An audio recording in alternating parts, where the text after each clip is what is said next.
Well, I want to thank you very much, Lee. You've been there from the beginning with us, Lee, and we appreciate it. Nobody can sing that song like Lee Greenwood. Thank you very much, Lee, very much for being here. And his voice has not changed, you know? Pretty amazing. And a special thank you to Erica, because today, America is a nation in grief, a nation in shock, and a nation in mourning. Less than 2 weeks ago, our country was robbed of one of the brightest lights of our times, a giant of his generation, and above all, a devoted husband, father, son, Christian, and patriot. Charles James Kirk was heinously murdered by a radicalized, cold-blooded monster for speaking the truth that was in his heart. He was violently killed because he spoke for freedom and justice, for God and country, for reason and for common sense. He was assassinated because he lived bravely, he led boldly, and he argued brilliantly without apology. He did what was right for our nation. And so on that terrible day, September 10th, 2025, our greatest evangelist for American liberty became immortal. He's a martyr now for American freedom.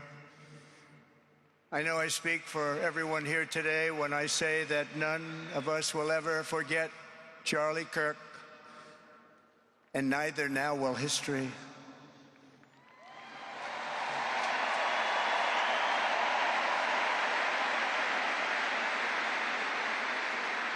Because while Charlie has been reunited with his Creator in heaven, his voice on earth will echo through the generations, and his name will live forever in the eternal chronicle of America's greatest patriots. He will live forever. To Charlie's incredible and beautiful widow, Erica, we know the weight of this monumental loss is almost unbearable. But even in the midst of heartache and pain too great to even fathom, you have somehow found the strength and deep faith to be a comfort to millions and millions of people. And thank you very much, Erica. Thank you very much.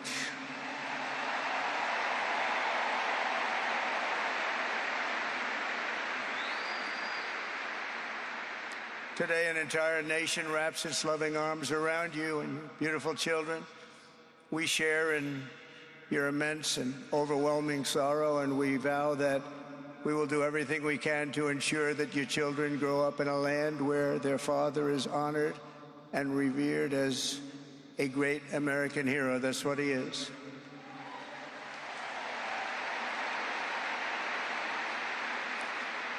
To Charlie's parents who lost their beloved son, and to the entire Kirk family, we know that no words can ever be enough to fill the void he leaves behind. That's a void that just can't be filled. But I hope the extraordinary outpouring of emotion over these past 11 days has comforted you with the knowledge that your son brought more good and love into this world in his 31 short years than most people, even very, very successful people, can bring in a lifetime.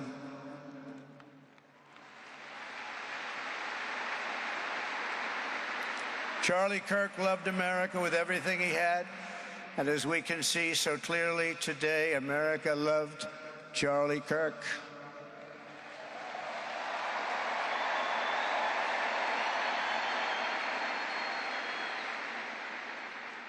And he could always draw a big crowd. Look at this today. Look at what's gone on. This is a big crowd.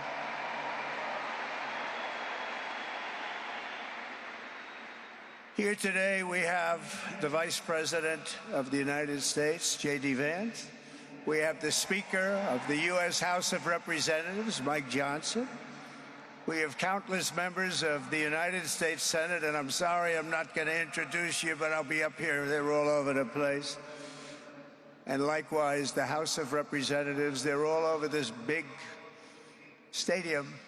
This is not an arena, this is a stadium.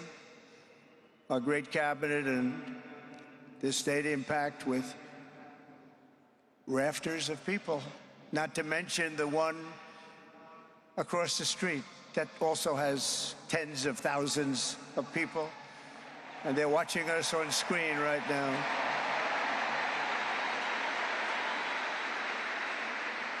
And I'm sorry we couldn't get you in. If anybody would like to give up your seat, please walk across the street. But this is like an old-time revival, isn't it? An old-time revival.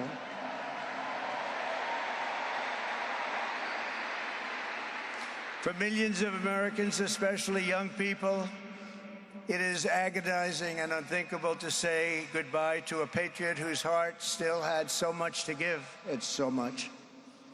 Raised in the suburbs of Chicago, Charlie was filled with a patriotic spirit from his youth, and he was an all-American in everything he did. And one of the last things he said to me is, "Please, sir, save Chicago." We're going to do that. We're going to save Chicago from horrible crime.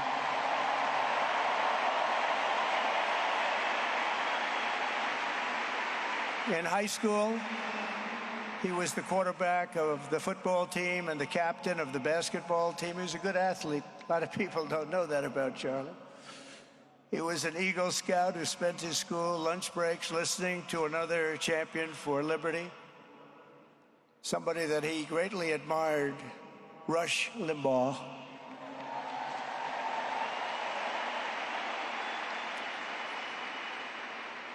But what was even more important to Charlie than politics and service was the choice he made in the 5th grade, which he called the most important decision of his life, to become a Christian and a follower of his Savior, Jesus Christ.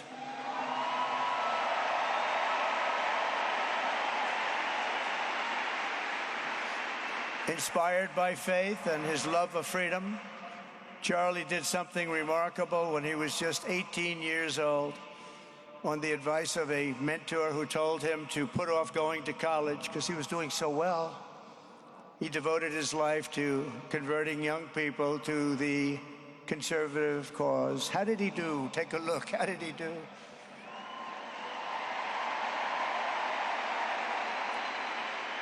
In 2012, 2 days after graduating high school, and with just $1,800 in his pocket, the young man from Illinois, who no one had ever heard of, started an organization whose grand ambitions were captured in its name, Turning Point USA. Great name.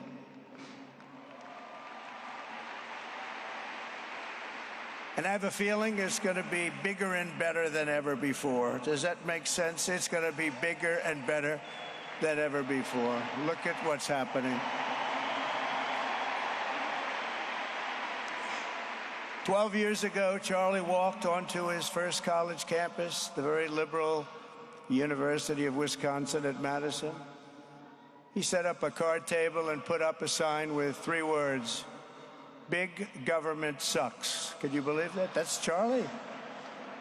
That day, Charlie talked to every student who approached him, most of whom were probably quite a bit older than he was.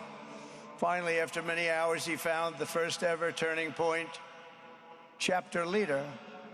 His first year out of high school, Charlie traveled 300 days raising money and taking his message to campuses all over the country. He lived out of his parents' basement, and they actually loved having him there. They loved Charlie. Everybody loved Charlie. And on the couches of friends and supporters, he lived off couches for 2 years, 3 years. Then life started getting a little bit different, but he was always the same. For 5 years, he refused to take a paycheck, but day after day, he worked from 5 a.m. in the morning till 11 p.m. in the evening, always. His staff remembers that he wore Walmart jeans and T-shirts from the Goodwill store. Remember the Goodwill store? It wasn't easy, but Charlie wasn't in it for money at all, never has been. Money was never his thing. He was always in it for the mission. As he liked to say even back then, we have a country to save. Just what he did. He'd call me all the time, sir, we have a country to save. I said, Charlie, thanks very much for telling me that. I appreciate it. Charlie volunteered for my 2016 campaign and traveled the nation with my son, Don, and Eric. I got to know him very well and saw immediately that Charlie was actually a master builder of people. It was Charlie who first started organizing young black conservatives hungry for support and leadership. It was Charlie who stood up for persecuted Christians and Jews on college campuses. It was Charlie who helped bring online censorship, free speech, and cancel culture to the fore of our political debate. He was right up there with me. It was Charlie who helped unite MAGA, and you know what M-A-H-A is? That's right, Make America Healthy Again.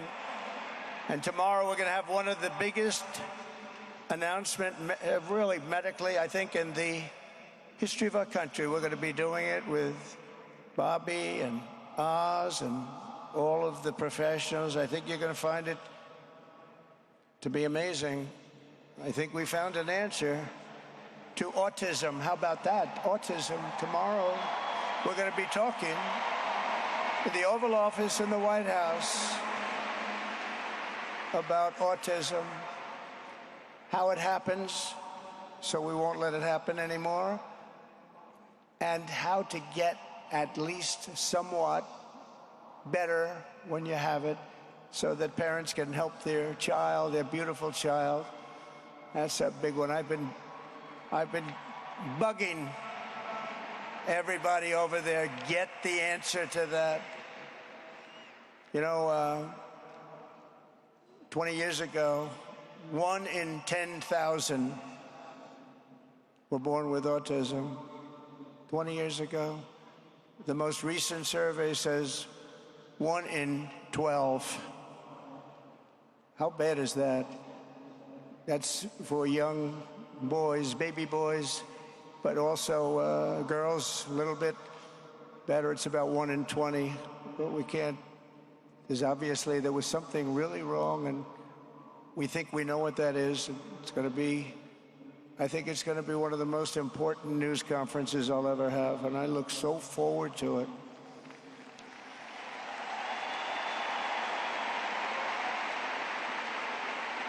And you know who else looked forward to it? Because he knew. I tell him a little bit about what was going on. Was Charlie. He would have been front row center, believe me. We'll be missing him tomorrow. It was such a big deal for him, too. He brought together Donald Trump, Bobby Kennedy, right here in the great state of Arizona 1 year ago. Remember that? What a night, what a day that was. And it was Charlie who was among the first to speak to me about a man from Ohio by the name of J.D. Vance. Have you ever heard of him? He's doing a good job.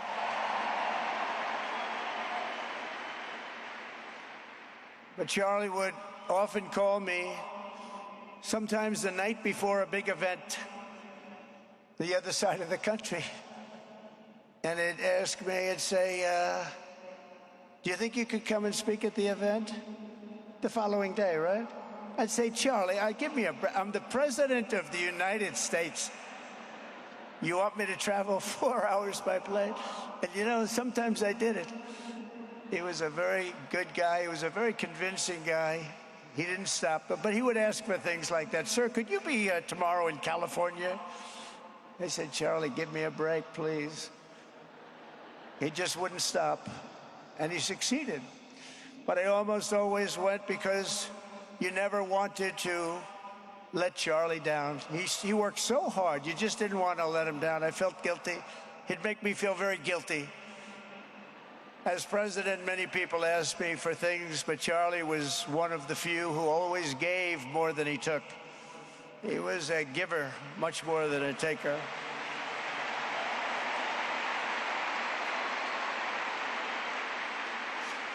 And no matter how big Charlie became, no one was too small for him to notice. He was good to everybody, didn't matter. Several years ago, a fourth grader asked Charlie to appear on his podcast, which was probably only watched by the parents of that fourth grader.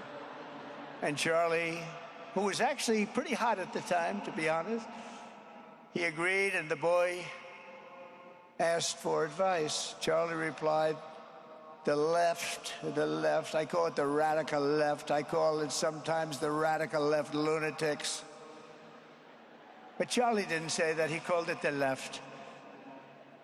He was probably right, but I can't help it. I can't help it. So he said the left, radical left lunatics, may have all the money in the world, but they could never outwork me. I will wake up as early as I need to, about himself. I will stay up as late as I need to, and I will never stop fighting for our country. And he did this until his dying breath. That's what he was doing. That's what he was doing. Think of it. Wow. What a horrible moment. I was in the Oval Office when I heard they came in, and it was like a surreal experience, a terrible, terrible. I had some very big people in the Oval Office, and I was in the midst of a very important conversation for our country, big people, the biggest. And I said, you have to leave now. When they told me that, they told me in front of a group of very powerful people. I said, you have to leave now, right now, please. Right now. You have to leave, go. By his own determination and skill, Charlie Kirk built Turning Point from his humble beginnings, the beginnings that nobody believed could ever end up something like this, into a great movement and a juggernaut of American politics. And you know, we have a massive stadium loaded up with people, but he got tremendous crowds before he had this kind of horrible news and before we had to hear what happened so terribly. He delivered more than 250 speeches a year at over 200 colleges and universities, and that was at a time when it was not really vogue to go to colleges and universities if you were a conservative. It really took great courage. And we used to talk, and I said, you know, I think they're much more conservative than we know, and he agreed, but it just wasn't something that was happening because the radical left would do very bad things, very dangerous things. But Charlie set up chapters on 2,200 campuses and spoke at more than 1,000 churches. He launched a podcast and radio show that grew to an audience of 1 million Americans a day, one of the bigger shows on radio. And Charlie didn't just bring young people into the movement. All of a sudden, it started to grow by leaps and bounds. By 2024, we won more young people than any Republican candidate in the history of our country, including, for the first time, a majority of males under 30. Can you believe it? Remember when Republican presidential candidates would get 4%? No, we did unbelievably with young people. And he was a big, big factor. Unbelievable. But he made me work for it. Sir, you have to make a speech here, you have to make a speech there. But we did it, and we won, and our country is doing unbelievably well now. We had a country that was dead 1 year ago, and now we have the hottest country anywhere in the world. And Charlie helped us make it that. One of the great people.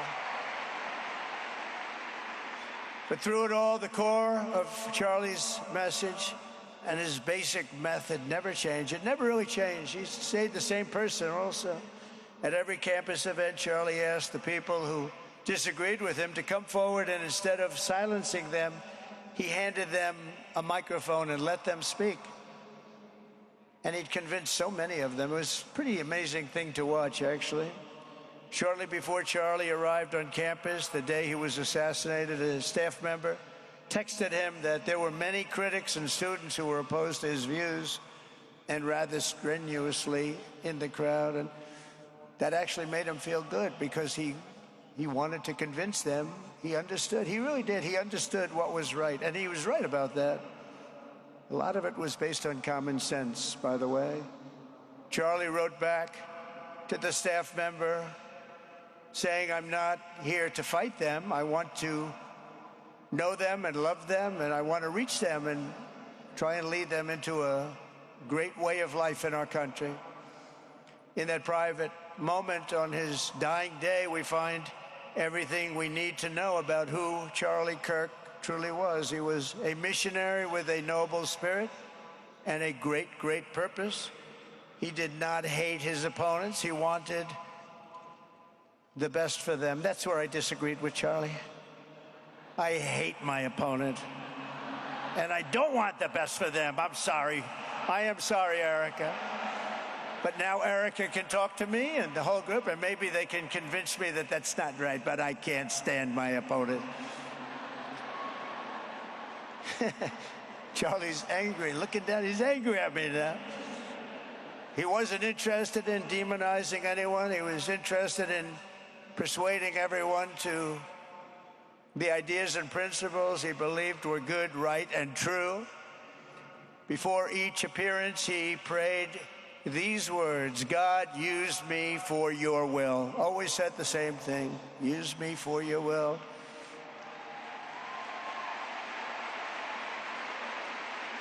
And that is exactly what God did. When you think, that's exactly what he did. The more success Charlie had, and he was getting more and more successful, the more dangerous his mission became. On campuses all over the country, his quest for open dialogue was met with menacing hate. There were bomb threats, pulled fire alarms, and countless rage-filled radicals who tried to shout him down. It was nasty. I used to say, "Charlie, this is nasty stuff you're doing." At one event, police had to build barricades to protect students from an angry mob of thugs. Many of these people, by the way, are paid a lot of money to do this. They're agitators. They're paid agitators. Remember that. When you see they all have the same beautifully printed sign, every sign is identical, comes out of a top-level print shop. That's not the signs that are made in somebody's basement. Those are paid for by very bad people, and hopefully we're going to be finding out through the DOJ who those people are.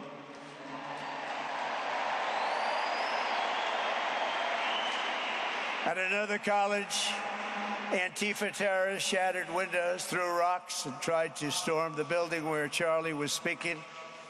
It was a really bad one. Often dozens of police officers were needed to prevent left-wing violence. And the violence comes largely from the left. You don't hear that from too many people, do you? And virtually every day for years before he was murdered, Charlie received these horrible death threats. People don't know. I used to talk to him about it. He said, "I got some threats." He always felt that when they actually made the threat, they were not the ones to worry about. The ones to worry about were the ones that don't make the threats. And I think you know what I mean. He knew the risks, but he and I shared a certain motto: never back down and never, ever surrender. Just don't surrender, never back down. He believed in it so strongly. So strongly. And he's right. He's totally right. The radicals and their allies in the media, sometimes referred to, as my son said, the fake news media, tried to silence Charlie for a simple reason: because he was winning, and he was winning big. He was taking over college campuses, colleges that had, in theory, only very liberal, or as they like to say, progressive. I call them liberal, but they like to call themselves, because such a beautiful word, progressive. They're the opposite of progressive, if you think about it. But they were really nasty, and he would go into these colleges. All of a sudden, within 2 years, 3 years, they turned into bastions of conservatism. It was really quite amazing to see. They lied about him because they did not want you to listen to him or to learn from him, because what he was talking about and even preaching made so much sense. Everywhere he went, he won the debates, he won the hearts, he won the minds, and yes, he won the elections for people. He helped us, he helped other people. We won the biggest election in the history of our country, I believe.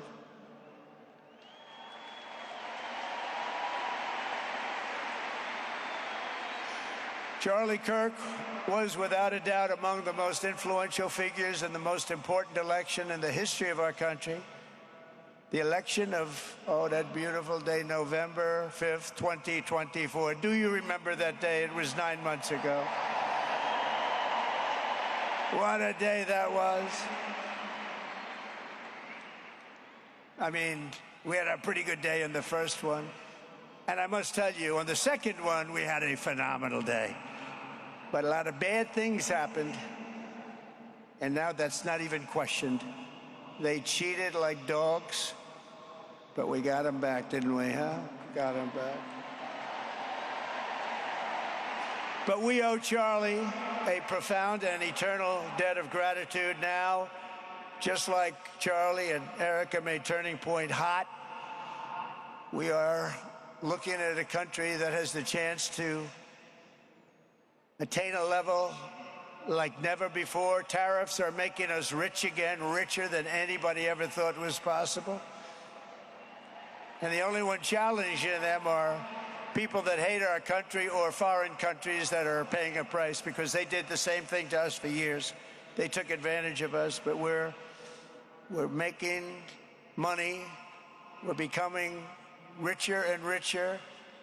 And we're taking care of our people better and better when we do that. And we can take care of other countries better and better. But we're doing unbelievably well. The tariffs have really been a hold. The election was big, but the tariffs, because of the election, came in. And remember, other nations do that to us.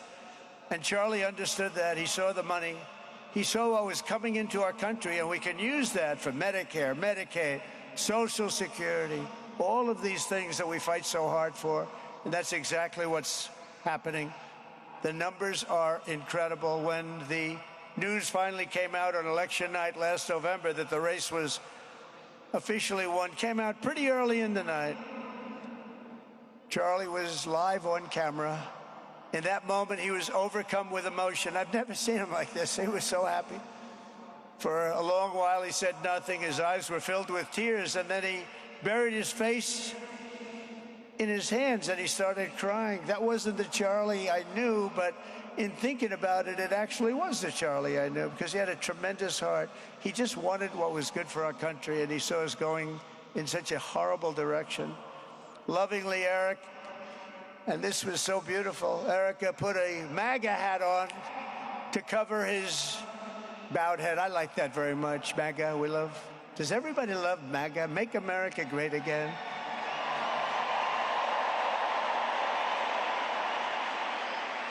When Joe Biden used to get up, remember the speeches? We will stop MAGA. We will stop MAGA. You know, he could barely get the words out. We will stop. I said, can somebody inform him that MAGA means Make America Great Again? How do you say you're going to stop it?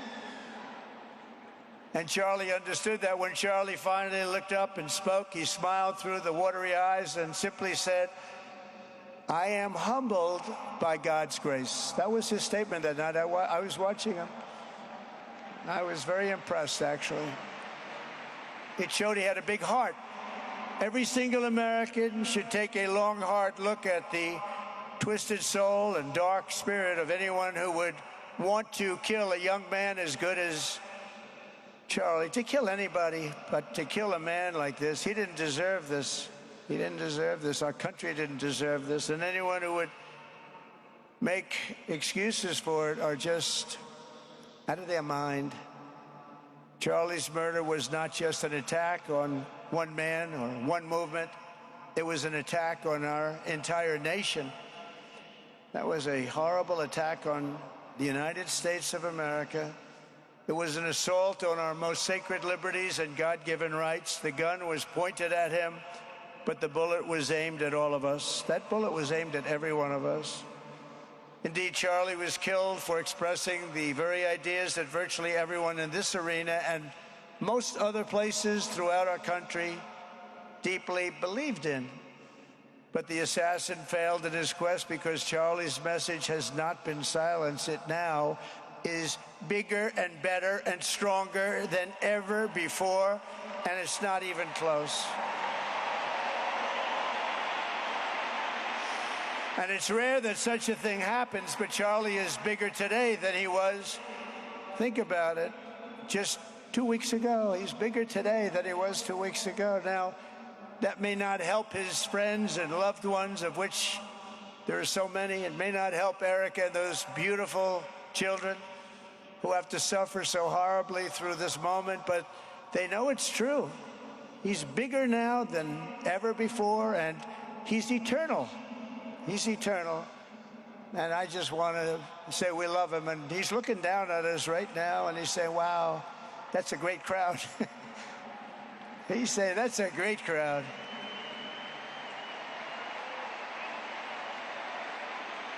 And it's a great crowd of patriots. But that's why I will soon award Charlie the nation's highest civilian honor, the Presidential Medal of Freedom. It's the highest civilian honor.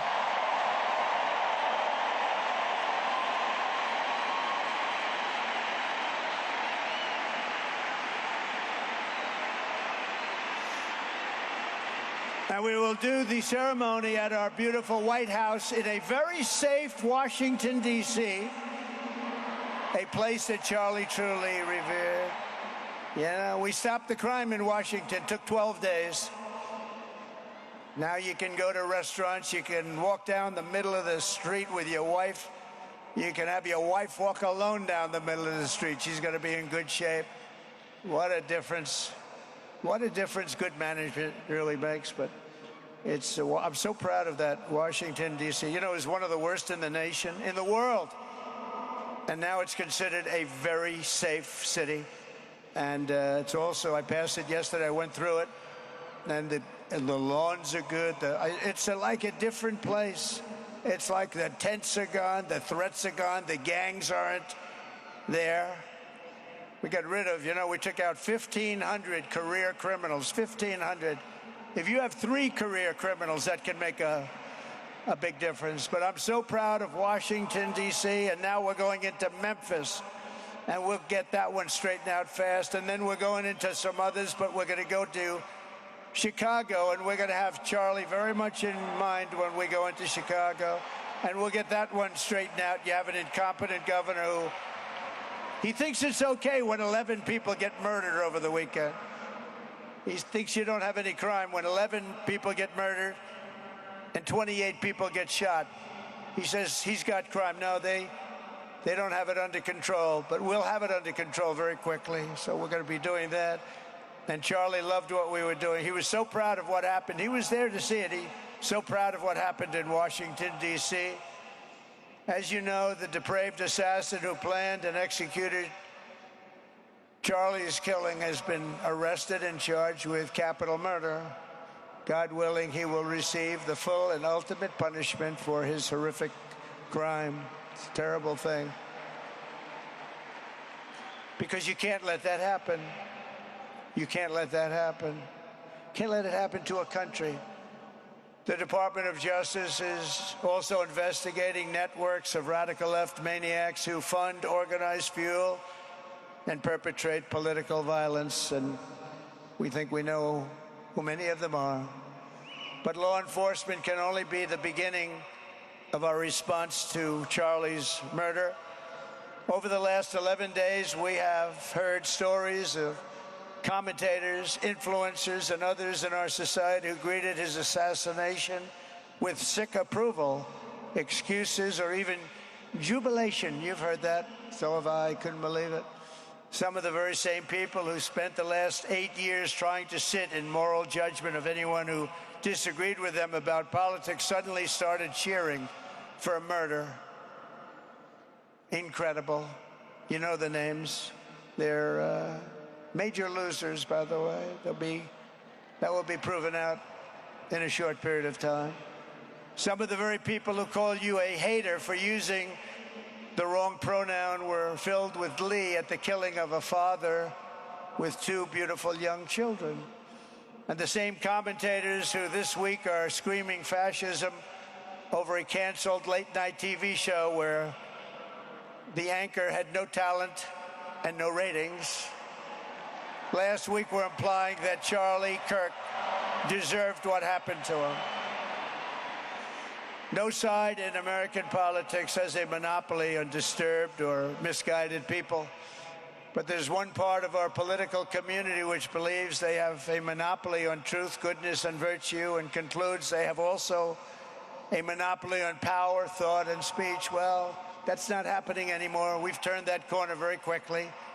Tragically, atrocities of this kind, and kind that we saw in Utah, of all places, are the eventual consequence of that kind of thinking. If speech is violence, then some are bound to conclude that violence is justified to stop speech.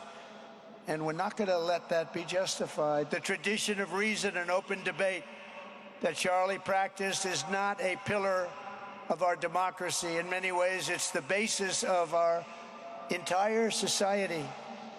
It's the right and inheritance of every free American, the greatest legacy of the Enlightenment, and among the most treasured achievements of civilization. We will defend it at all costs, and we will carry forward the torch of liberty that Charlie Kirk held so proud and so high. He was so proud, and he did hold that torch high. We will never, ever let it fail. We will never let it fail. But we're going to raise it higher than ever before. It's going to be raised, and this is the beginning. Perhaps it should be no surprise that Charlie, who spent his life speaking with the critics of these traditions, ultimately became convinced that we needed not just a political realignment, but also a spiritual reawakening. We did. And we have to bring back religion to America, because without borders, law and order, and religion, you really don't have a country anymore. We want religion brought back to America. We want to bring God back into our beautiful USA like never before. We want God back.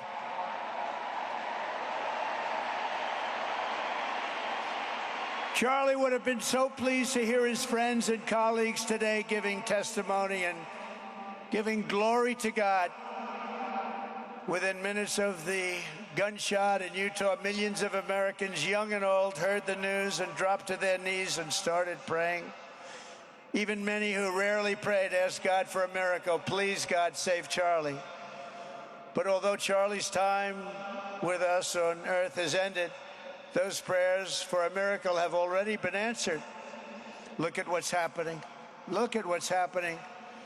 In the days since Charlie's death, we have seen how his legacy has touched so many millions around the world. In Calgary, Canada, thousands gathered at City Hall to sing the American national anthem and raise up posters with the name Charlie Kirk. In Seoul, South Korea, crowds gathered to wave American flags and shout, "We are for Charlie Kirk." His memory has been honored in the streets of Berlin, Warsaw, Vienna, Sydney, Madrid, London, Tel Aviv, and all over the world. So beautiful to watch. A man as far away as rural Australia texted a pastor, "I'm going to come to church tomorrow for the first time ever." The pastor asked, "Why is that?" The man replied, "Because of Charlie Kirk." Can you imagine? The lesson of Charlie's life is that you should never underestimate what one person can do with a good heart, a righteous cause, a cheerful spirit, and the will to fight, fight, fight. Have to fight. We're saving our country. And Charlie's a big factor, such a big factor. Charlie Kirk started with only an idea to change minds on college campuses, and instead he ended up with a far greater achievement, changing history. He changed history. Today, Charlie Kirk rests in glory in heaven for all eternity. He has gone from speaking on campuses in Wisconsin to kneeling at the throne of God, where he is right now.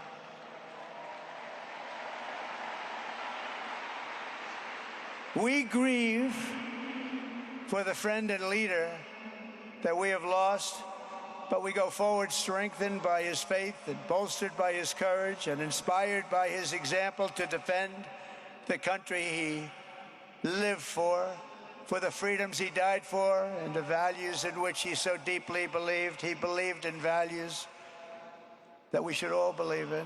Charlie created something very special. It's called Turning Point USA. And under the leadership and love of Erica, it will become bigger and better and stronger than ever before.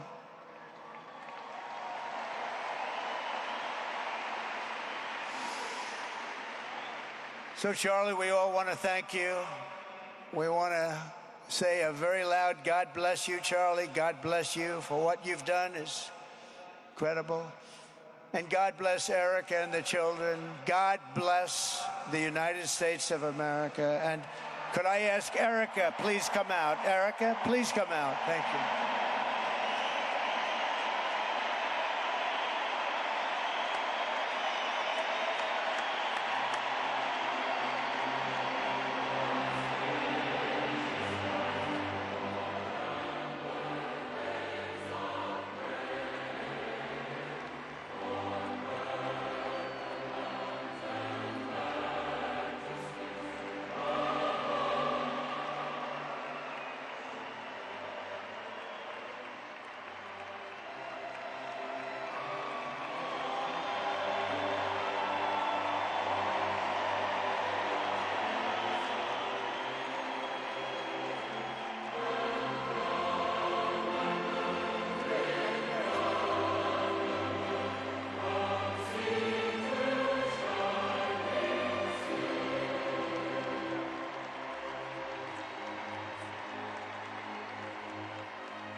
Thank you very much, everybody.